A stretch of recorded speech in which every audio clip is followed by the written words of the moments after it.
Consejo de la Magistratura, el doctor César Rufinelli. Buen día, doctor. Buen día, ¿cómo están? ¿Cómo Bien, andan? Muchas bien, gracias por doctor. la Un gusto invitación. hablar contigo después de un buen tiempo.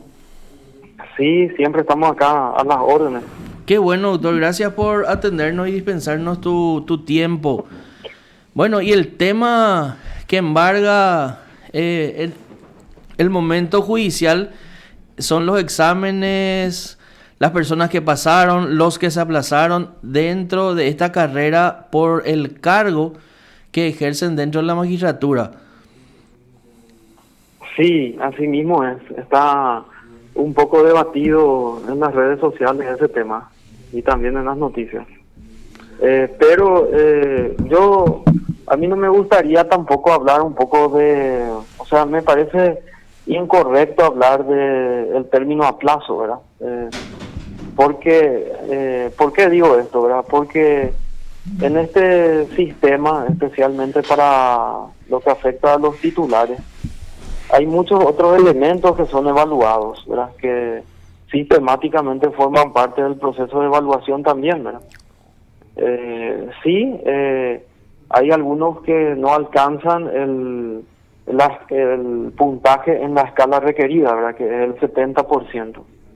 Pero aquí nosotros tenemos que recordar que fundamentalmente los exámenes eran exámenes por competencia y que la escuela judicial justamente no hace una evaluación dentro de un proceso formativo, como sería el proceso de enseñanza-aprendizaje en una institución educativa o educación superior, como es este caso, sino que hace un proceso de evaluación en base a un proceso o en base a un sistema de selección.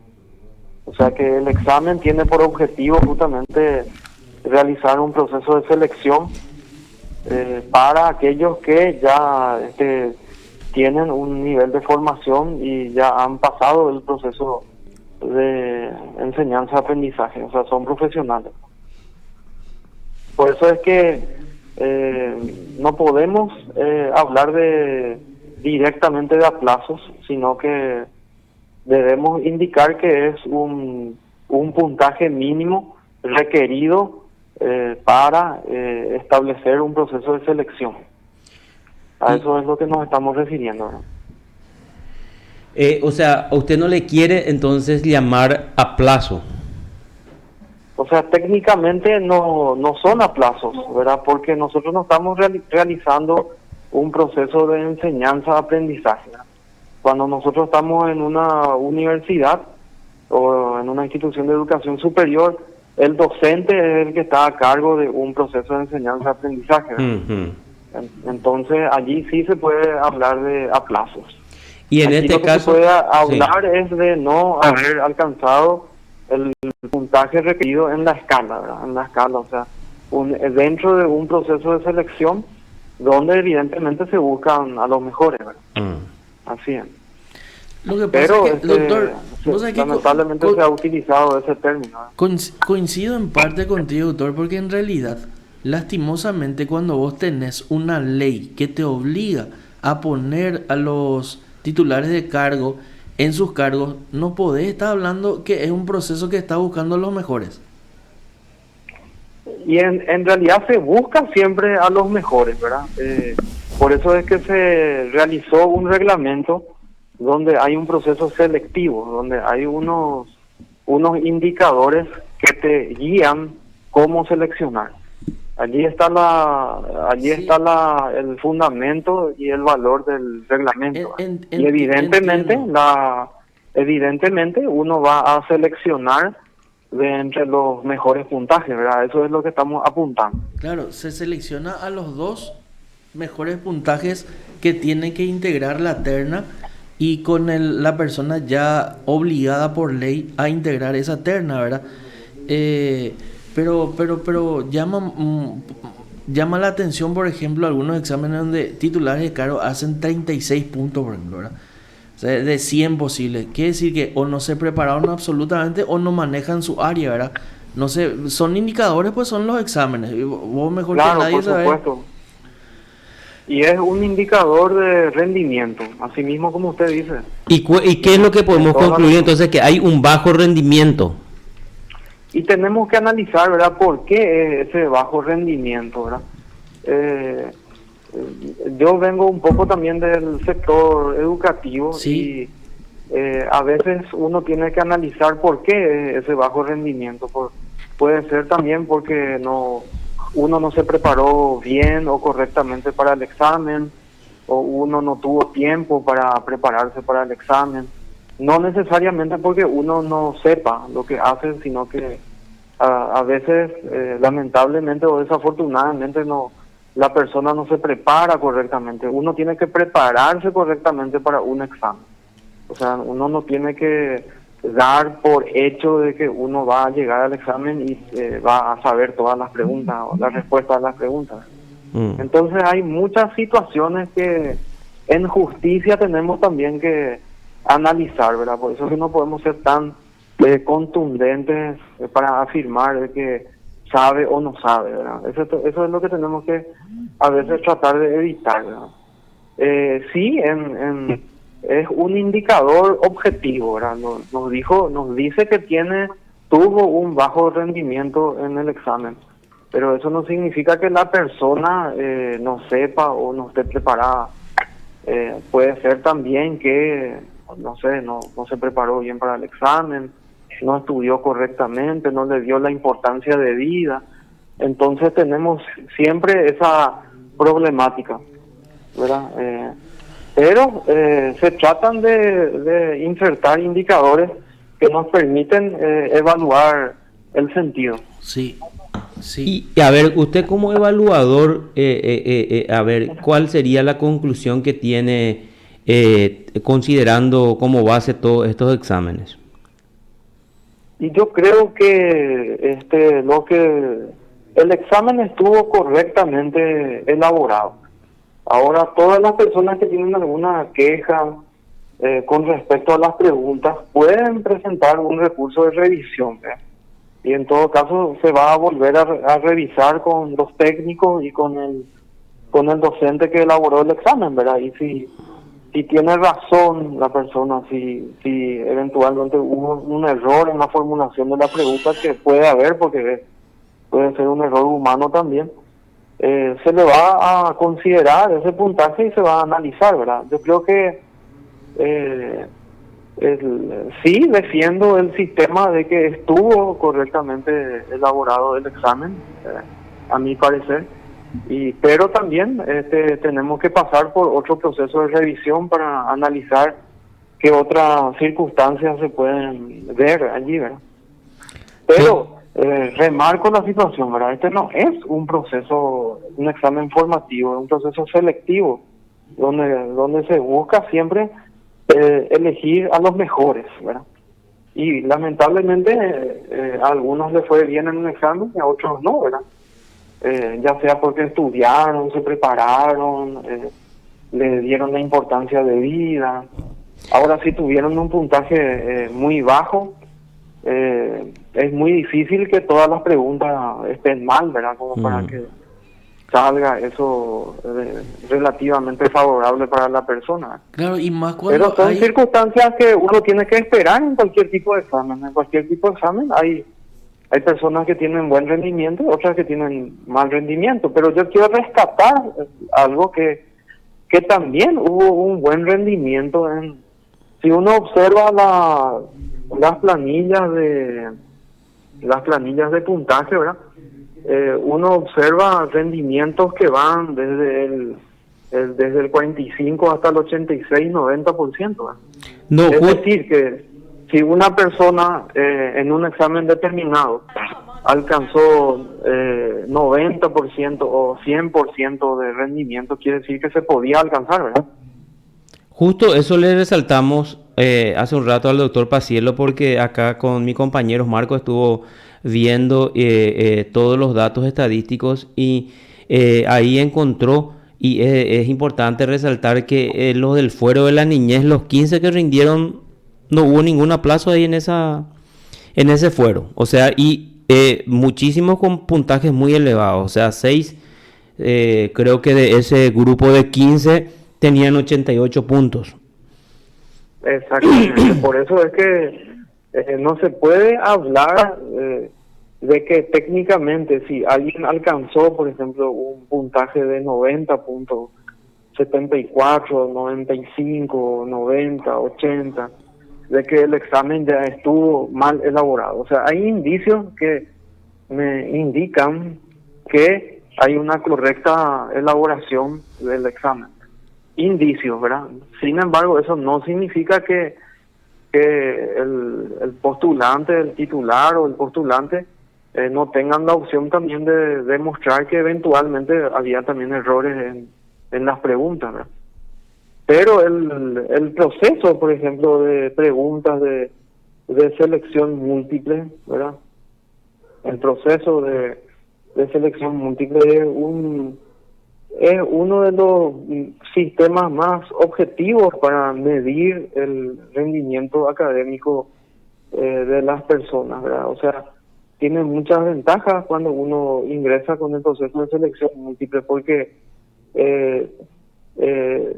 es un sistema que mueve todos los tipos de conocimiento, todas las dimensiones, la reflexiva, la cognitiva, y también el proceso de selección múltiple reduce la probabilidad de adivinar si está bien o mal construida la respuesta. O sea, o sea, no hay posibilidad que yo adivine tengo que tener únicamente el conocimiento.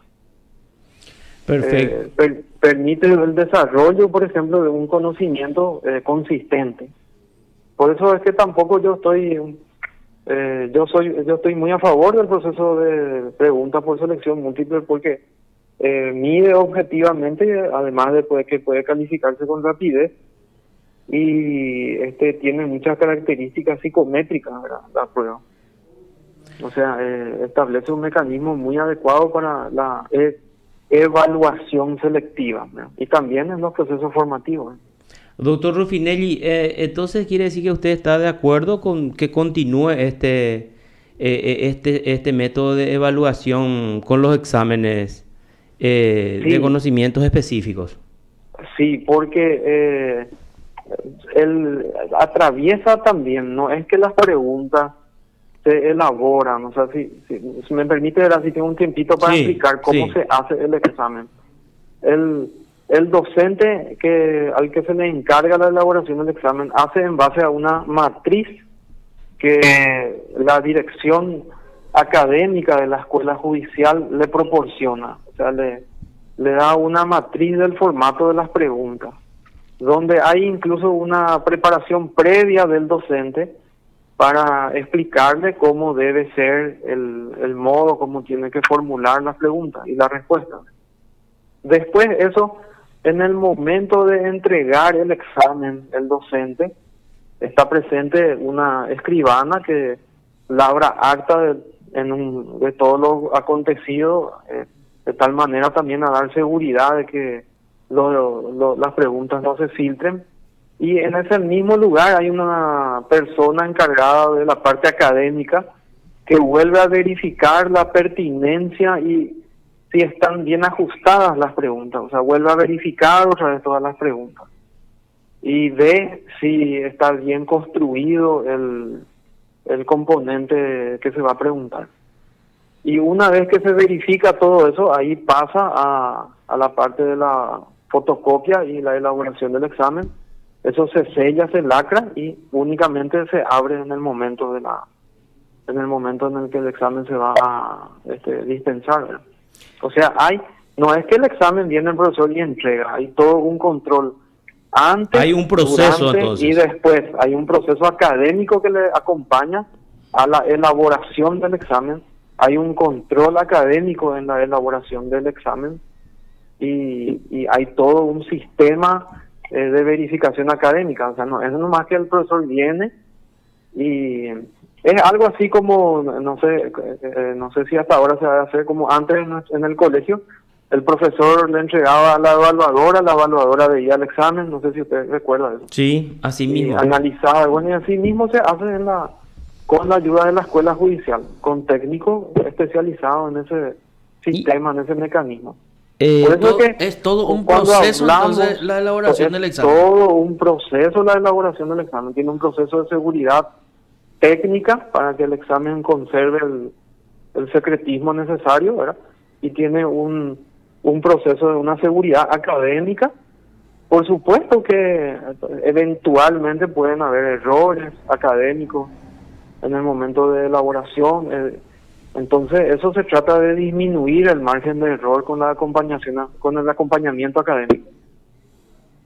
Es importante. El primer punto, lo que yo anoté un poco, Che, y los demás, pero el docente entonces hace en base a una matriz, es lo que dijo, ¿verdad? Ese es el punto, era el punto docente uno. hace en base a una matriz Que le es pedagógica, entregado, vamos a decir, que le es una matriz entregado pedagógica por la dirección de la que le- escuela judicial. que le entrega a la dirección de la escuela judicial bajo la guía de un asesor académico especializado. Y después que interviene, ¿cuál es el segundo paso? El segundo paso es, viene el docente y entrega, el día que se le indica, entrega el examen y allí verifica otra vez la escuela judicial académicamente la pertinencia de las preguntas en el proceso de elaboración para reducir el margen de eventuales errores. El tercero, Y el tercero es, una vez que se verifica todo eso, se pasa a la fotocopia, se sella, se lacra, todo con la presencia de un escribano, y eso permanece cerrado hasta el momento en que se va a dispensar el examen, hasta la hora del examen, Que es ya el proceso de seguridad. que es el proceso de seguridad que le acompaña. Entonces, hay- si hablamos de hay- ejes temáticos, doctor, el eje temático viene de la dirección académica de la escuela judicial, entonces. Claro, los ejes temáticos son acompañados por la escuela judicial, así mismo. Exactamente. Pero Porque entonces con ayer, hay ayer también estábamos poniendo un ejemplo con Carlos. A vos te invitan, o sea, te dicen, usted tiene que rendir estudios sociales y castellano. Te presentas el examen y te ponen física cuántica. No hay posibilidad de eso, entonces. podría eventualmente haber, ¿verdad? Pero el margen es muy pequeño. Ya, ok. El margen ok. va a ser muy pequeño porque interviene allí un acompañamiento académico también en el proceso de elaboración del examen. Ok, claro, pero es Y en realidad muy ahora pequeño el margen porque si viene ya ese eje temático, mira, dentro de este mundo vos tenés que hacer el examen desde la escuela judicial al docente, entonces el margen es muy reducido, doctor. Claro, por supuesto. Ahora, cuando se habla, por ejemplo, por eso es que a mí le dije al inicio, ¿verdad? Ahora quiero justificar mi frase inicial, ¿verdad? Por eso es que le dije, a mí no me gusta hablar de aplazados, ¿verdad? Porque en realidad hay muchas circunstancias que juegan dentro del margen humano también de cómo una persona rinde, ¿verdad? Entonces, pero como hay muchas circunstancias que podemos analizar, ¿verdad? Pero no podemos decir que porque se aplazó en este examen la persona no sabe, ¿verdad? Que ya no conoce. A lo mejor la persona no se preparó adecuadamente, no tuvo tiempo, bueno, y entonces el examen como no perdona el examen, ¿verdad? Porque el Claro. sistema de selección múltiple no te perdona ningún error. Entonces, la gente ve un resultado no deseado, ¿verdad? Entonces, pero ahí interviene mucho también el hecho de entender un poco la dimensión, la parte pedagógica que está. Yo me inserté en el Consejo de la Magistratura, como ustedes saben, en octubre, ¿verdad? Sí, Y este reglamento es de julio, ¿verdad? sí. Entonces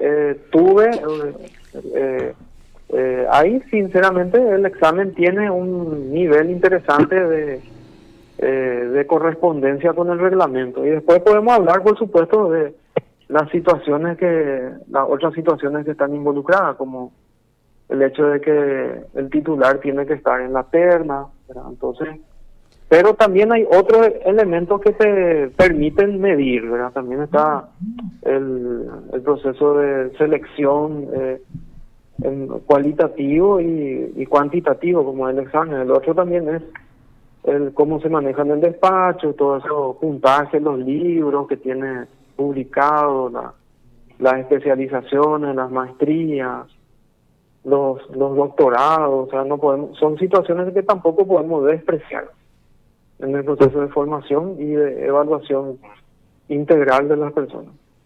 Correcto, pero ¿sabe qué, doctor? Lo que llama la atención son conocimientos específicos, así como le estaba diciendo al doctor Paciello, y cómo lo que uno no va a manejar bien los códigos o las disposiciones legales o las normas, lo que sea, dentro del fuero que se está desempeñando, por ejemplo. Como le estábamos diciendo, ¿qué es lo que tanto tiene que manejar un fiscal o un juez de ejecución? El código de ejecución, el código penal y el código procesal penal, nos dijo. O sea, y en eso, sobre eso todos los días trabaja. Y ella, ¿cómo es lo que va a ir a rendir mal, Pico? ¿Cómo va a ser su rendimiento bajo si sobre esos tres se basa su trabajo, sobre estas tres leyes? Y sí, eso es justamente lo que le indiqué, ¿verdad? Son circunstancias también que dentro del proceso nos permiten discernir, ¿verdad? Nos van a permitir discernir en el momento de seleccionar, incluso también para las ternas, para los titulares y para los postulantes. Son elementos de discernimiento que tienen que ser utilizados. Así mismo. Correcto. Doctor, muchísimas gracias. Sí, ¿tiene alguna cosa más que agregar? No hay problema, le escuchamos atentamente. No, nada más, aprovechando la oportunidad también, les invito a participar a las audiencias públicas del Tribunal Superior de Justicia Electoral que se van a realizar a partir del 11 de mayo en el local de la Justicia Electoral. También es importante ahí que la ciudadanía esté atenta y si puede que participe de manera presencial o telemática. Correcto. Doctor, muchas gracias por este contacto, que tenga un excelente fin de semana. Gracias igualmente para ustedes. Muchas gracias. Te informó PDS Radio TV Digital. César Ruffinelli, Él es representante de las universidades privadas. miembro del Consejo de la Magistratura.